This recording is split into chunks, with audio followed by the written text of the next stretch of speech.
Good afternoon সকলকে, welcome everyone to our channel we are family. কেমন আছো তোমরা সকলে? আমরা বেশ ভালোই আছি। তো আজকে অর্ণব প্ল্যান করলো যে আজকে একটু মুভি দেখতে যাব। আমরা এই বছরে এটা আমাদের ফার্স্ট মুভি, আর লাস্ট ইয়ারে আমরা মুভি দেখেছি, সে অনেক দিন হয়ে গেছে সেটা। তো আজকে মুভি দেখতে যাচ্ছি কোথায়, তোমরা টাইটেল দেখেই বুঝতে পারছো।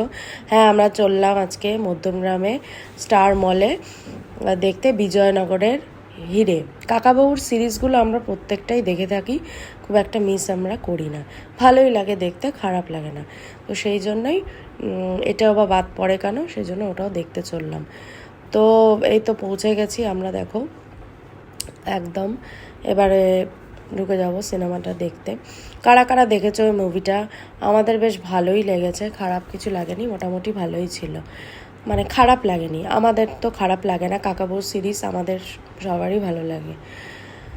তো এই হচ্ছে ব্যাপার। তো হয়ে গেল মুভি দেখা, এবার চলে এসেছি আমরা ফুডকোর্টে এসে তো চলে গেল বাবা আর ছেলে একেবারে কেএফসিতে, আর কোনো দিকে না তাকিয়ে কেএফসি থেকে তো আমাদের সব পছন্দের জিনিসপত্রও চলে আসলো। কেএফসি খেলাম, অনেক দিন পর আবার কেএফসিতে খাওয়া হচ্ছে, সে পুজোর সময় খেয়েছিলাম, তারপরে আর খাওয়া হয়নি। আরেকজন তো ভীষণ খুশি হয়ে গেছে, মুখ দেখেই তোমরা বুঝতে পারছো।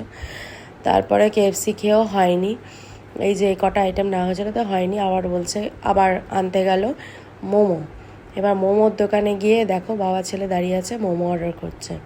তো আমাদের বেরোলে মানে সত্যি, মানে আমরা we are very very much foodie family, মানে কি বলবো, are very very foodie we are. এটাই হলো কথা, মানে সবই মনে হচ্ছে খেয়ে খেয়ে একটু একটু করে হলেও টেস্ট করি। তো খাওয়াটা হচ্ছে বিশাল ব্যাপার আমাদের জীবনে, খাওয়া দাওয়া করাটা একটা খুব ভালো একটা ব্যাপার। আমিও যেমন বাড়িতে, যারা আমরা রেগুলার ব্লগ দেখো ফেসবুকে, তারা জানো খেতে খুব ভালোবাসি আমরা। নানান রকম রান্না আমি নিজে হাতে রান্না করে থাকি, বাইরে গিয়েও খেতে পছন্দ করি। তো বাবানের মোমোকে ঝাল লেগে গেছে, তার জন্য ডেজার্টও এনেছিল, ব্রাউনি আইসক্রিম দুটোই ছিল, খুবই টেস্ট ছিল আইসক্রিমটা, খেতে খুবই ভালো ছিল। আর আইসক্রিম খেতে তো আমার ভীষণই পছন্দ হয়, খুবই ভালো লাগে খেতে। তো এই ছিল আজকে আমাদের দিনটা, পরীক্ষাও শেষ, তো ভালোই গেল দিনটা। তোমাদের কেমন গেল অবশ্যই জানিও।